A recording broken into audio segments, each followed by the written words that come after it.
अस्सलामु अलैकुम वरहमतुल्लाहि वबरकातुहू। मैं हूँ अतहर जमील नदवी। आज हम बेसिकली दो मुद्दे पे बात करेंगे। तकरीबन एक हफ़्ता पहले एक नोटिफिकेशन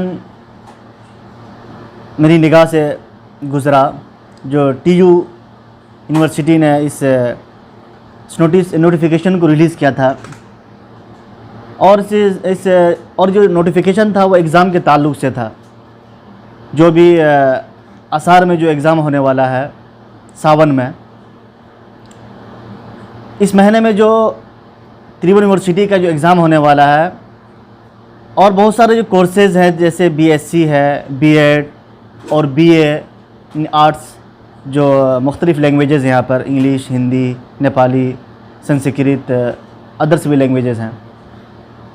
उस दिन टीयू यूनिवर्सिटी ने नोटिफिकेशन रिलीज़ किया है एग्ज़ाम का, जबकि उस दिन मुसलमानों की ईद का दिन है। मुसलमानों के लिए एक अंतर्राष्ट्रीय तौर पे मनाने वाली ईद है, खुशी का दिन है, एक त्यौहार है, एक फेस्टिवल है। तो ये एक चीज़ मैं अभी पॉइंट आउट करना चाहता हूँ, ये हर साल होता है ऐसे ही। मुसलमानों के मुद्दे, बहुत सारे ऐसे मुद्दे हैं जो हल नहीं हो पाता है, टाइमली हल नहीं हो पाता है। जब भी टीयू ने, इससे पहले भी कई साल ऐसा हुआ है, लास्ट ईयर मैंने एक वीडियो बनाया था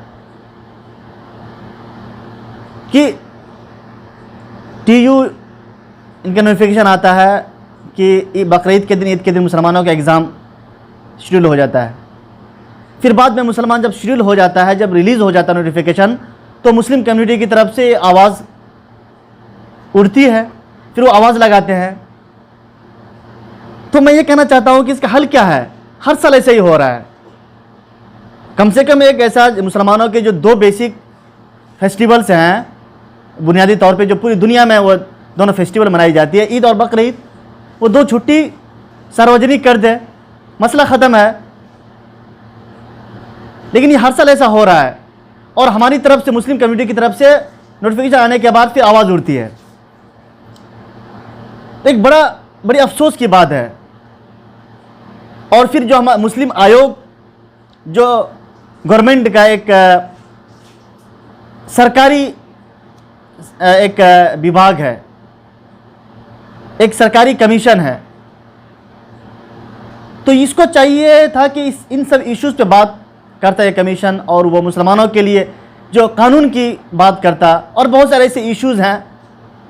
लेकिन मुस्लिम आयोग का जो काम था, वो इस काम के बजाय वो कंबल बांटने में, ट्यूबवेल गाड़ने में, छोटे छोटे फंक्शन में वो अपने वक्त को ज़ाय कर देता है, जब चाहिए था कि उनके जो कानूनी बात करता है वो, और जो मुसलमानों की राइट्स की बात करता।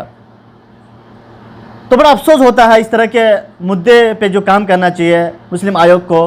लेकिन मुस्लिम आयोग एक संस्था की हैसियत, मामूली संस्था की हैसियत रखता है। उनके एक्टिविटीज़ से देख करके, उनके जो एक काम देख करके ऐसा पता चलता है कि वो कोई हैसियत नहीं रखता मुसलमानों के लिए, सिर्फ एक लॉलीपॉप के तौर पर है। एक मुद्दा है। और एक दूसरा मुद्दा है जिस पे जीनत शेख, जो झापा से ताल्लुक़ रखती है, जो एक जर्नलिस्ट है, इसने एक मुद्दा उठाया था। जीनत ने बड़ी एक ज़बरदस्त मुद्दा उसने उठाया था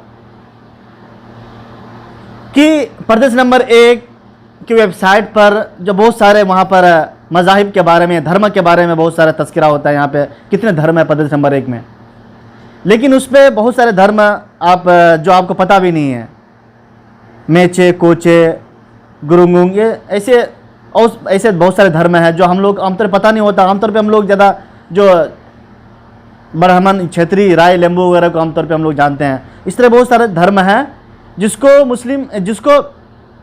प्रदेश नंबर 1 की वेबसाइट में मौजूद है, लेकिन इतना बड़ा जो धर्म इस्लाम है उनको पता ही नहीं चलता ये धर्म।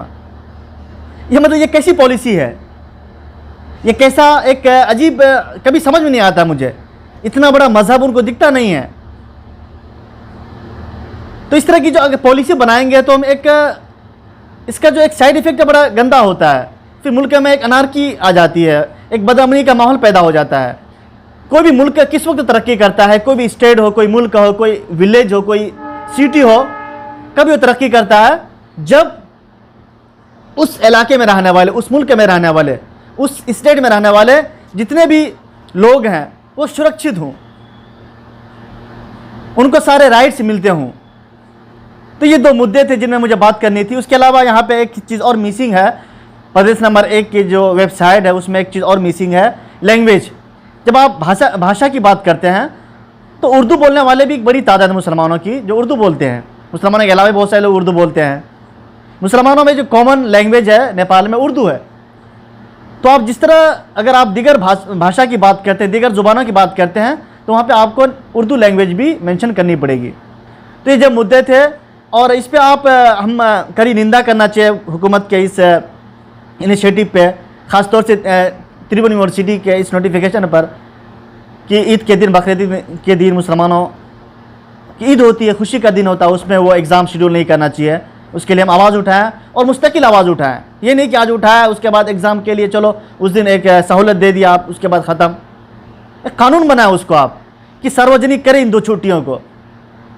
बहरहाल ये 2 मुद्दे थे, मुझे आपसे बात करनी थी। इस तरह की और बहुत सारी चीज़ें हैं कि हमें एजुकेशन सेक्टर में आगे बढ़ना चाहिए, जो नेपालियों के लिए ख़ासतौर से इंडियाज़ में बहुत सारी यूनिवर्सिटीज़ हैं, जैसे EFL यूनिवर्सिटी हैदराबाद है जो लैंग्वेज के लिए बहुत अच्छी यूनिवर्सिटी मानी जाती है, और SCU है। उसके अलावा यहाँ पे आपको दिल्ली में JNU है, AMU है, बहुत सारी यूनिवर्सिटीज़ है जिसमें नेपालियों के लिए बहुत फैसिलिटीज़ हैं नेपालियों के लिए, और यहाँ पे आसानी से एडमिशन हो जाता है। तो मैं रिक्वेस्ट करता हूँ जितने नेपाल में जितने नेपालीज़ हैं, चाहे वो किसी कम्युनिटी से ताल्लुक़ रखते हो, किसी धर्म से ताल्लुक़ रखते हो, कि आप इन यूनिवर्सिटीज़ को सेलेक्ट करें। आप ख़ासतौर से जहाँ पे मैं स्टूडेंट हूँ, जिस यूनिवर्सिटी का, EFL यूनिवर्सिटी हैदराबाद, जहाँ पे आपको French language, German, Korean, Russian, जितने फॉरेन लैंग्वेजेस हैं वहाँ पे पढ़ाई जाती है। आप भी उसको चुनें, इस लैंग्वेज को, और कम पैसे में आप पढ़ सकते हैं और आप अच्छा इनकम कमा सकते हैं। इंशाल्लाह इसका नोटिफिकेशन आने वाला है कुछ दिनों में, तो इंशाल्लाह फिर उस वक्त मैं एक वीडियो बनाऊँगा। आज के लिए बस इतना ही।